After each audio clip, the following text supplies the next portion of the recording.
Annan is back. That means I am also back.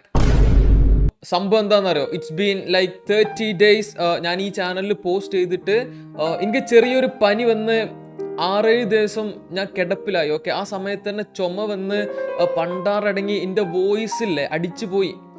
എൻ്റെ വോയിസിന് rest കൊടുക്കാൻ പറഞ്ഞു എന്നോട്. ദാറ്റ് മീൻസ് ഈ വായ്ത്താളില്ലെങ്കിൽ ഞാനില്ല, അത് നിങ്ങൾക്ക് അറിയില്ല. അതുകൊണ്ട് റെസ്റ്റ് കൊടുത്ത് അവസാനം എനിക്ക് മടിയായി വീഡിയോസ് ചെയ്യാൻ. അതിനുശേഷം ഇപ്പൊ നിങ്ങൾ മേ ബി കണ്ടിട്ടുണ്ടാവും, നമ്മൾ സൂപ്പർ ബോളേഴ്സ് എന്ന് പറഞ്ഞിട്ടുള്ള ഒരു വലിയൊരു പരിപാടിന്റെ പിന്നാലെ നടക്കുകയാണ്. സോ അങ്ങനെയും കുറെ സമയം പോയി. ചിലപ്പോൾ കുറച്ച് ആൾക്കാർക്കെങ്കിലും ഡൗട്ട് വന്നിട്ടുണ്ടാവും എന്തുകൊണ്ടാണ് ഈ ചെങ്ങായി വീഡിയോസ് ഒന്നും പോസ്റ്റ് ചെയ്യാത്തത് എന്ന്. ഓർക്ക് വേണ്ടിയിട്ടാണ് ഇതൊക്കെ പറഞ്ഞത്. If you didn't care at all, that's understandable. Welcome back guys. ഈ ഒരു 1 month പീരിയഡ്, അതായത് ഞാൻ വീഡിയോസ് ചെയ്യാതിരുന്ന ആ ഒരു മാസത്തിൽ എന്തൊക്കെ കാര്യങ്ങളാണ് നടന്നതെന്നറിയോ? ആ ഒരു Rodri, Barcelona, Real Madrid transfer saga, Julian അൽവറസിനെ എന്താ പറയുക, അത്ലറ്റിക്കോ മാഡ്രിഡ് പിടിച്ചു വെക്കുന്നു. ഒരു ഇന്ത്യൻ ക്ലബ്ബ്, അതായത് ജംഷഡ്പൂർ FC ISL നിന്ന് പിൻവലിഞ്ഞു എന്ന് മാത്രമല്ല, ഒരു 100 ഉറുപ്പ്യക്ക് എന്തോ വേറെ ആരൊക്കെ ഇറ്റങ്ങളെ വാങ്ങി. ഫൈനലി അണ്ണന്റെ കല്യാണം കഴിഞ്ഞു. ആളിന്റെ പകരം ജോർജീനനെ കെട്ടാനുള്ള ഒരു ഡിസിഷൻ എടുത്തു. അത് പോട്ടെ, അതൊക്കെ നമ്മള് ഓക്കെ, ഓരോരുത്തരുടെ ഇഷ്ടം. പക്ഷെ ഇയാൾ നമ്മളോട് ആരോടും കല്യാണം ജസ്റ്റ് ഒന്ന് പറഞ്ഞത് പോലുമില്ല. വിളിച്ചില്ലെങ്കിലും കുഴപ്പമില്ല, ആ മോതിരം ഇടറിന് മുന്നേ എല്ലാരോടും ജസ്റ്റ് ഒന്ന് പറയാ. ഇത്രയും കാലം നിങ്ങളെ സപ്പോർട്ട് ചെയ്തതല്ലേ, ഭയങ്കര മോശമായി പോയി. നീ പോടാ പഴം വിഴുങ്ങി മൊണ്ണേ. എനിവേ, ഇനി നമ്മള് ഈ പാസ്റ്റും പഴയ കാര്യങ്ങളും ഇങ്ങനെ പിടിച്ചിരുന്നിട്ട് കാര്യമില്ലല്ലോ. Let's move on and it's a new season.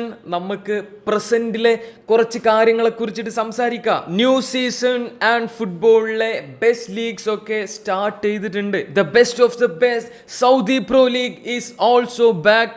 Second match day ആയിട്ടുണ്ട്. And after the world cup, okay, സ്പെയിനിനെതിരെ പോർച്ചുഗൽ തോറ്റ് പുറത്തായ ആ ഒരു മാച്ചിന് ശേഷം ഇന്നലെ അൽ നാസറിന് വേണ്ടിയിട്ട് ഒരു 30 minutes cameo by CR7 and he scored. Guys, he is back. But like seriously, ഇന്നലെ ആള് പിച്ചിലേക്ക് തിരിച്ചു വന്നപ്പോ I was so happy. കാരണം ഇയാൾ എന്താ വോഗിന് കൊടുത്ത ഇന്റർവ്യൂവിൽ എന്തോ പറഞ്ഞു, ഇതിന്റെ ലാസ്റ്റ് ഇയർ ഓഫ് ഫുട്ബോൾ ആവാനുള്ള ചാൻസ് ഉണ്ട് എന്ന്. പൂച്ചാണ്ടി മോൻ കല്യാണം കഴിഞ്ഞപ്പോഴേക്ക് പിന്നെ ഫുട്ബോൾ ഒന്നും വേണ്ട ഇയാൾക്ക്. ഇതാണ് ലൈഫിൽ പെണ്ണ് വന്നാൽ ഇങ്ങനൊക്കെ ആവും. ഒരു കൺട്രോൾ ചെയ്യാൻ തുടങ്ങും നമ്മളെ.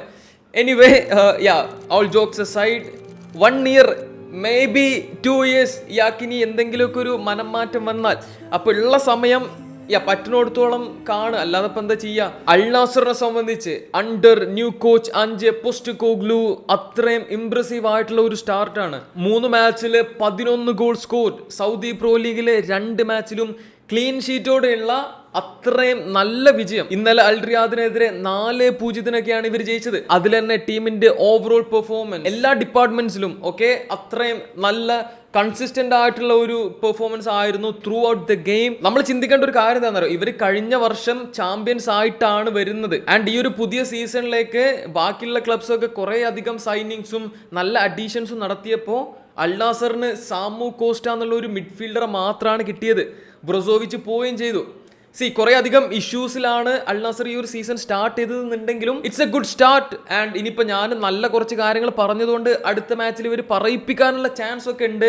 എന്നാലും നമ്മൾ കണ്ട നല്ല കാര്യം പറയാതിരിക്കാൻ പറ്റൂലല്ലോ. മാച്ചിൽ CR7 performance was good. Especially ആള് പ്രത്യേകിച്ച് ഒരു പ്രീ സീസൺ ഒന്നും ഇല്ലാതെ ഓൾമോസ്റ്റ് 1 month ഫുട്ബോൾ ഒന്നും കളിക്കാതെ വന്ന് ഡയറക്റ്റ് ആയിട്ട് ഇറങ്ങുമ്പോൾ ഞാൻ എക്സ്പെക്ട് ചെയ്തതിനേക്കാൾ നല്ലൊരു performance. And he scored. Aiman കൊടുത്ത ആ ഒരു പാസ് ആൾ റിസീവ് ചെയ്തതാണെങ്കിലും, ആ ഒരു ടേൺ ആണെങ്കിലും, ആ ഒരു ഫസ്റ്റ് ടച്ച് ആണെങ്കിലും, ആ ഒരു ഫിനിഷ് ആണെങ്കിലും, ആൻഡ് ദ ക്രേസിയസ്റ്റ് പാർട്ട്, ഈ ഒരു മാച്ചിൽ ആ ഒരു 30 minute പീരീഡിനുള്ളിൽ തന്നെ അൽ നാസർ പ്ലേയേഴ്സ് CR7 ആണെങ്കിലും അല്ലെങ്കിൽ ആ ഒരു അറ്റാക്കിംഗ് സൈഡിൽ 3-4 നല്ല ചാൻസസ് ക്രിയേറ്റ് ചെയ്യാൻ ശ്രമിച്ചു, അല്ലെങ്കിൽ ക്രിയേറ്റ് ചെയ്ത് കൊടുത്തു. എന്നിട്ടാണ് ആ ഒരു പോർച്ചുഗൽ ടീമിന് ക്രിയേറ്റ് ചെയ്യാൻ വയ്യാത്തത്. എനിക്ക് ഇതൊന്നും ആലോചിച്ചിട്ട് ഇപ്പോഴാണ് സഹിക്കണില്ല സത്യം പറഞ്ഞ. അപ്പം നിങ്ങൾ പറയും അത് വേൾഡ് കപ്പ്, ഇത് സൗദി പ്രോ ലീഗ്, അങ്ങനെയൊക്കെ കമന്റ് ഇടുന്നതിന് മുന്നേ ജസ്റ്റ് ഞാൻ പറഞ്ഞ സെന്റൻസ് ഒന്നും കൂടെ ഒന്ന് ഇരുത്തി ആലോചിച്ച് നോക്കി ഞാൻ എന്താവും ഉദ്ദേശിച്ചതെന്ന്. അത് മനസ്സിലായ പിന്നെ അങ്ങനെ ഒരു കമന്റ് ഇടേണ്ട ആവശ്യം നിങ്ങൾക്ക് വരില്ല. വേറെ ഇപ്പം എന്താ, പ്രീമിയർ ലീഗ് ചാമ്പ്യൻസ് ആയിട്ടുള്ള ആഴ്സണൽ അവരുടെ ടൈറ്റിൽ ഡിഫെൻഡിങ് ഡേ 1 തൊട്ട് സ്റ്റാർട്ട് ചെയ്തിട്ടുണ്ട്. പ്രൊമോട്ടായി വന്ന കവൻട്രി സിറ്റിക്കെതിരെ 3-0 ജയം. ഹാവേർഡ്, സാക്ക ആൻഡ് ഒഡെഗാർഡ് ആഴ്സണലിന് വേണ്ടിയിട്ട് ഗോൾ കണ്ടെത്തിയപ്പോൾ കവൻട്രിക്ക് വേണ്ടിയിട്ട് ആരും ഗോൾ അടിച്ചില്ല. അതുകൊണ്ടാണ് അവർക്ക് 0 ഗോൾസ്. എടാ കാട്ടുകടയാടിക്ക പഴുത്തോനെ, മൺചട്ടി മലരെ, നിന്റെ അച്ഛന്റെ അച്ചപ്പം അപ്പൂപ്പന്റെ അരിയുണ്ട, അവന്റെ ഒരു തമാശ. എന്തായാലും അവരുടെ ന്യൂ സൈനിങ് ക്രിസ്റ്റോ സോലിസിന്റെ ഈ ഒരു മാച്ചിലെ പെർഫോമൻസിൽ ആഴ്സണൽ ഫാൻസ് കുറേയൊക്കെ സന്തോഷിച്ച് വരുന്നുണ്ട്.